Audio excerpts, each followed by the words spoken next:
first thing he noticed was the silence. Not the peaceful kind, not the silence of a quiet night when the whole world is sleeping, but the terrifying silence that comes after destruction, when everything that was standing just a moment ago has turned into dust, broken concrete, and screaming shadows. 1 second he had been inside his home, hearing the ordinary sounds of life, and the next second the earth started shaking like it had been struck by the hand of something far more powerful than human understanding. Walls cracked, the floor jumped, glass shattered, people shouted. Somewhere in the distance, doors slammed open, children cried, and the ground kept moving as if it wanted to swallow everything above it. He did not even get the chance to think. He only felt. He felt the terrible surge of panic in his chest, the kind that makes the body forget every calm thought it has ever learned. He tried to run, but the room bent around him. He stumbled, reached for the nearest wall, and then the world collapsed. A thunderous roar erupted above his head, louder than any storm, louder than any explosion he had ever imagined. Dust burst into the air, hot and choking. The ceiling gave way. Timber snapped. Concrete fell in violent pieces. In that instant, his life split into two parts. The life before the earthquake and the life after the earth decided he no longer belonged to the surface. When the shaking finally stopped, he did not know if he was alive. At first, there was only darkness so complete it felt solid. He could not tell which way was up and which was down. His face was pressed against something rough and broken, and every breath burned with dust. He tried to move his arm, but it was trapped. He tried to shout, but the sound that came out of his mouth was weak, broken, almost unrecognizable. His ears rang so loudly he could barely hear himself. There was pressure everywhere, around his chest, around his legs, around his shoulders, as if the entire weight of the world had been dropped on top of him and forgotten there. He lay still and listened. Nothing. Then very far away he thought he heard a voice. A scream maybe. Or maybe just the wind moving through the wreckage. He could not be sure. He closed his eyes, but that made no difference because there was no light to close out. His mind immediately began to race. Was the building completely on top of him? Was anyone else alive? Was his family outside? Had the road collapsed? Were rescue teams coming? Or was this one of those disasters where help arrived too late for the people who needed it most? The fear was so huge that for a moment it nearly became more painful than the physical crush around him. But then another feeling slowly rose through the panic. Not courage exactly, not yet. Something smaller, something stubborn, a refusal. A tiny voice inside him that whispered one sentence over and over. Not like this, not here, not now. He swallowed dust and forced himself to breathe slowly. Every inhale hurt. Every exhale sounded like a weak animal trying to survive in a cave. But he knew that panic would waste the little air he had. So he tried to control the rhythm of his breathing, tiny measured breaths, shallow enough to keep going, deep enough to remind his mind that his body had not given up yet. He began speaking to himself inside the darkness. Stay calm, think. Could feel something sharp near his right shoulder, maybe rebar, maybe splintered wood. There was a heavy slab across one side of his body, pinning him in place. His left leg was cramped at an impossible angle, but he did not know whether it was broken or merely numb. He did not dare move too suddenly. Every small effort sent pain shooting through him. Still, he tested the space around him with the fingertips of his free hand. Broken pieces, loose dirt, bits of plaster. Then, miracle of miracles, a small hollow pocket of air. Tiny, narrow, but enough. That little space became his entire world. Minutes passed, or hours. Time had turned strange underground. The only proof that it kept moving was the growing dryness in his throat and the pounding of his heart. He thought about water. Then he thought about his mother. He thought about the face she made when she was worried and trying not to show it. He thought about the last meal they had shared, the ordinary little things people never realize are holy until disaster tears them away. He thought about how many times he had complained about small problems, wasted days, postponed dreams, and assumed there would always be one more tomorrow. Now there was only this moment, buried under rubble, with no guarantee of anything after it. And if you are hearing this story right now, do not scroll past it too quickly, because what happened next is exactly the kind of truth that reminds us how fragile life is. Stay with this story, because every second of survival was built on a decision that most people never get to witness. And before we go any further, make sure you like the video, comment where you are watching from, share this story with someone who needs hope today, and subscribe, because stories like this are not just meant to be heard once, they are meant to be remembered. Back beneath the wreckage, he started to call out again. First softly, because he did not know how much strength he had. Then louder, if only to test whether sound could travel through the ruins. "Help, can anyone hear me?" His voice cracked. He tried again. "I'm here, please, someone." The dust in his mouth made every word taste bitter. Still he called and then stopped and listened. For a long moment there was nothing, then a faint tapping. Was it real? He froze. The tapping came again, so weak it might have been imagined. He answered by knocking his knuckles against a piece of concrete beside him. Once, twice. Then he waited. Tap, tap, his heart jolted. Someone somewhere was alive enough to answer. He felt tears burn at the corners of his eyes, but he did not know whether they were from fear, relief, or the dust. He called out again, this time with the last energy of his lungs. "I'm here, I'm trapped." A voice, muffled and distant, answered through the chaos. It was not clear, it was not close, but it was human. The miracle had begun. Outside, the world was a nightmare of collapsed buildings, broken streets, and people running in every direction. The earthquake had not only crushed walls, it had crushed certainty. Neighbors were screaming names into the debris. Families were searching with bare hands. Rescue workers arrived with flashing lights cutting through the smoke, but even they looked overwhelmed by the scale of destruction. Every minute mattered. Every sound from beneath the rubble could mean life. Every silence could mean someone who had already slipped beyond reach. Inside the wreckage, he did not know any of that. He only knew the sound of distant shouts and the occasional grinding of stones being moved above him. Each noise gave him hope and then took that hope away again when it faded. He tried to guess where the rescuers were by the vibrations in the ground, by the muffled calls, by the tiny changes in pressure around him. He discovered that if he bent his head slightly and listened very carefully, he could sometimes hear tools striking concrete, then voices, then the cough of someone inhaling dust. It meant people were close. It meant they had not forgotten the buried. But survival is not only about hope. It is also about patience and pain and making peace with the terrible, slow hours that can stretch into forever. He remembered his childhood in flashes, running through narrow streets, laughing at things that no longer mattered. The smell of tea in the morning, rain on rooftops, his father telling him to be strong, not by pretending nothing hurt, but by facing pain without surrendering to it. Those memories became a rope in the dark. He held on to them because otherwise his mind might have slipped into fear too deep to climb out of.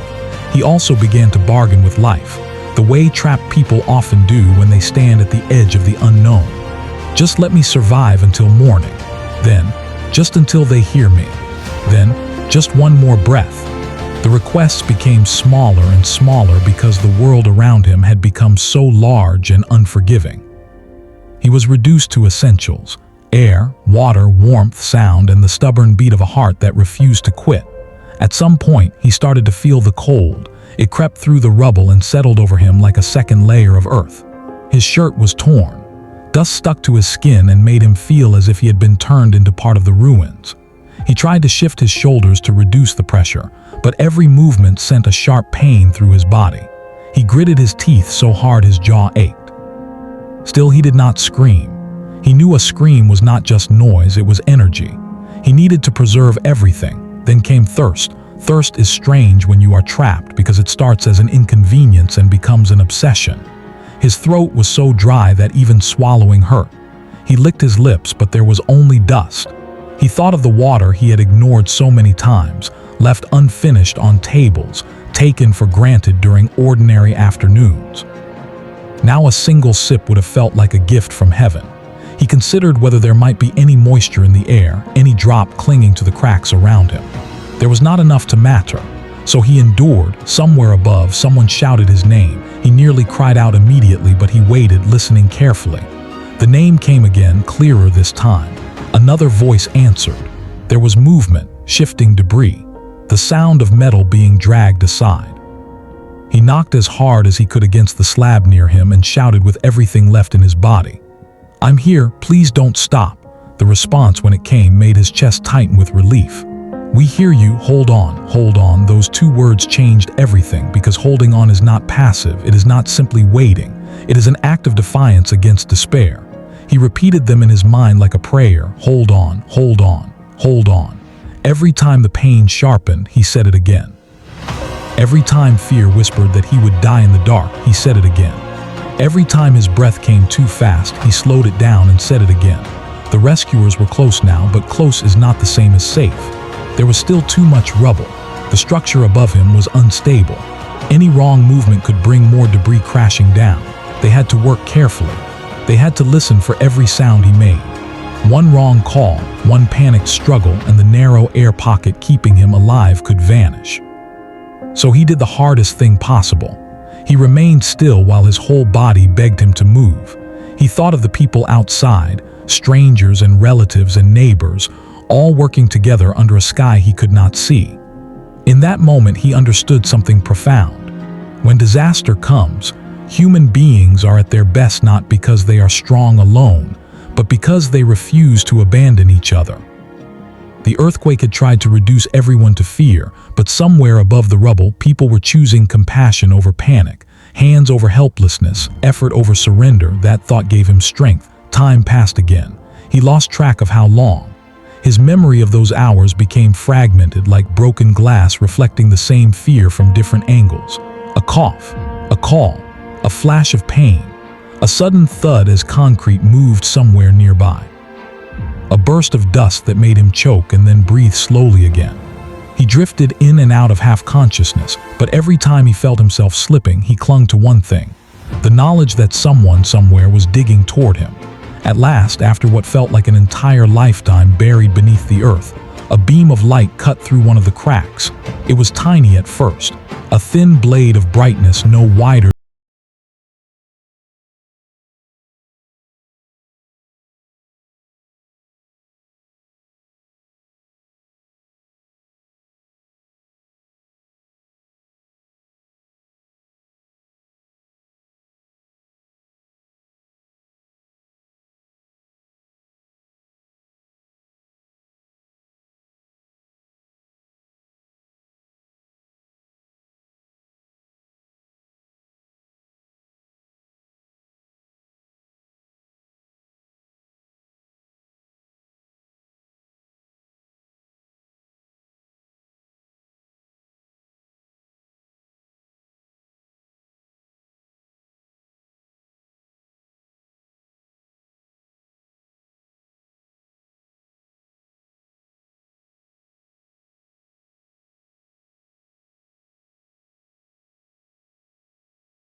Every breath felt like a resurrection. Hands reached in, strong hands, protective hands.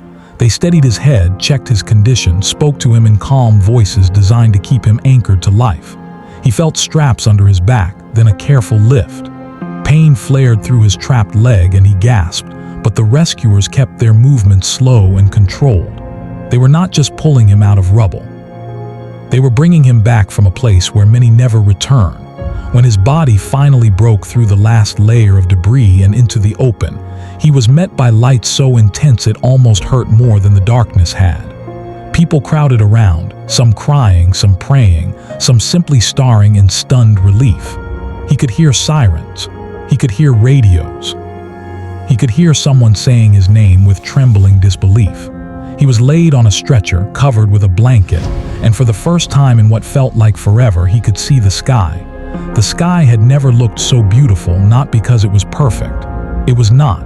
It was full of smoke and dust and the smoke of a shattered city. But it was open. It was wide. It was proof that the world still existed beyond the ruins. He cried then, not from weakness, but from the overwhelming realization that he was alive. Alive after being buried. Alive after the earth had tried to claim him. Alive after the darkness had nearly convinced him that there would be no morning. At the hospital, the story of his survival began to spread. Doctors were astonished at how long he had remained conscious. Nurses listened with tears in their eyes as he described the darkness, the trapped air, the tapping, the voices, the first beam of light. News traveled quickly because stories like this do not remain small. They become symbols. People saw in him a reflection of their own fears, their own losses, their own hidden battles. His body had survived a collapse, but his spirit had survived something even more crushing, the temptation to give up. In the days that followed, he would sleep, wake, receive treatment, and slowly begin the painful work of healing. Bruises bloomed across his skin. His muscles ached. His heart still jumped at sudden noises. Sometimes he would close his eyes and feel the phantom pressure of the rubble returning. But each time fear came back, he remembered the light. He remembered the voices.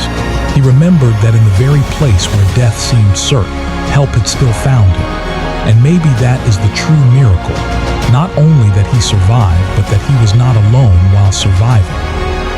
Not only that the rubble did not become his grave, but that human hands kept digging, human voices kept calling, and human hearts refused to let the story end in darkness. So when people ask how he survived, the answer is not only luck. It is not only timing. It is not only medicine or rescue equipment or a fortunate gap in the debris. It is also the strength to breathe one more time, the discipline to stay calm when fear is screaming, the courage to answer a voice in the dark, the kindness of strangers who turn disaster into duty, the power of hope when hope is all you have left, because sometimes miracles do not arrive like thunder. Sometimes they arrive like a whisper through broken concrete. Sometimes they arrive like a hand reaching into darkness. Sometimes they arrive when a human being, buried alive and nearly forgotten by the world, decides that the next breath is worth fighting for. And that is why this story matters. The earthquake tried to bury him, but it could not bury his will to live. The rubble tried to silence him, but his hope kept answering. The darkness tried to claim him, but the light found him anyway. That is the lesson hidden inside his survival. Life can change in a single violent second, but the spirit can still choose to resist. Never assume that because the world has collapsed around you, the story is over. Never underestimate the power of a small voice, a single hand, or one more breath. And never forget that behind every miracle there is usually a battle no one saw, a fear no one heard, and a courage that refused to disappear. Moral lesson: when life shakes you to the ground, do not surrender to the darkness, because even in the deepest ruins, hope can still find a way to pull you back into the light.